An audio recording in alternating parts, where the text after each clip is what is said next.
अस्सलाम वालेकुम। मैं हूँ Sadia Uzair. Welcome back to Sadia Uzair's kitchen. आज आपके साथ मैं शेयर कर रही हूँ बहुत ही मज़ेदार, बहुत ही चटपटी पेशावरी तवा फ्राई कलेजी की रेसिपी। बिस्मिल्लाहिर्रहमानिर्रहीम। तो इस रेसिपी के लिए हमें एक बड़े साइज़ की तवे की ज़रूरत होगी ताकि कलेजी को ईज़िली पका सकें या हैंडल कर सकें। अगर आपके पास बड़े साइज़ का तवा ना हो तो फिर आप फ्राइंग पैन या कोई भी कुकिंग पैन ले सकते हैं।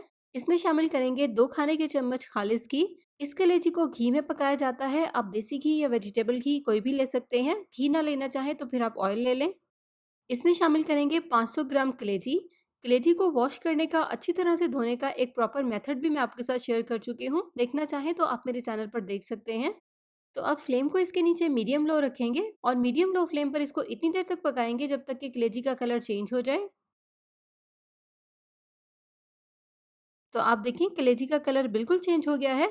इस तरह से कलेजी को तवे के एक साइड पर कर देंगे और इसमें शामिल करेंगे 3 से 4 बारीक चॉप किए हुए टमाटर और थोड़ी-सी हरी मिर्चें। 2-3 मिनट तक टमाटर और हरी मिर्चों को इस तरह से तवे के एक साइड पर पकाएँगे ताकि ये थोड़े से सॉफ्ट हो जाएँ और फिर इस तरह से कलेजी के साथ मिक्स कर देंगे। टमाटर और कलेजी को इस तरह से एक साइड पे कर देंगे और तवे के एक साइड पर डालेंगे इस तरह से बारीक चॉप किया हुआ लहसुन 1 से डेढ़ टेबलस्पून और इसमें 1 खाने का चम्मच मज़ीद घी ऐड करेंगे ताकि लहसुन को फ्राई कर सकें। तो इस तरह से तवे के एक साइड पर लहसुन को लाइट गोल्डन होने तक फ्राई कर लेंगे। तो आप देखें लहसुन का कलर लाइट गोल्डन हो गया है और थोड़ा-सा क्रिस्पी भी हो गया है। तो अब इसको इस तरह से कलेजी के साथ मिक्स कर देंगे। तो अच्छे से मिक्सिंग कर लेने के बाद अब इसमें स्पाइसेस ऐड करेंगे। सबसे पहले इसमें डालेंगे 3/4 टीस्पून 1 चाय के चम्मच से थोड़ा-सा कम या हस्बे ज़ायक़ा काली मिर्च का पाउडर, 1 चाय का चम्मच या हस्बे ज़ायक़ा नमक, 1 चाय का चम्मच भुना हुआ ज़ीरा, 2 चाय के चम्मच धनिया पाउडर।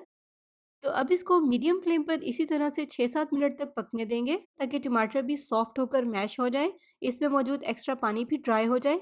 इसके अलावा कलेजी और स्पाइसेस भी बहुत अच्छे से पक जाएँ और साथ ही साथ इस तरह से चम्मच की मदद से टमाटरों को मैश भी करते रहेंगे।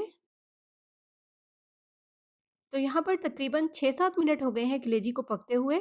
अब लास्ट में इसके ऊपर डालेंगे बारीक कटी हुई हरी मिर्चें। अगर आप कलेजी को जूसी और सॉफ्ट बनाना चाहते हैं तो इसको बिल्कुल भी ओवर कुक मत करें। जितना ज़्यादा आप कलेजी को पकाते जाएंगे उतनी कलेजी हार्ड होती जाएगी, इसलिए इसको बिल्कुल भी ओवर कुक नहीं करना। तो उम्मीद करती हूँ कि आपको मेरी ये आज की पेशावरी तवा फ्राई कलेजी की रेसिपी पसंद आई होगी। पसंद आई हो तो वीडियो को लाइक ज़रूर कर दीजिएगा। अपनी फैमिली और फ्रेंड्स के साथ इस वीडियो को शेयर भी कीजिएगा। चैनल पर नए हैं तो सब्सक्राइब भी ज़रूर कर लीजिएगा। अपना बहुत सा ख्याल रखिएगा, दुआओं में याद रखिएगा। Thank you for watching. Allah हाफ़िज़।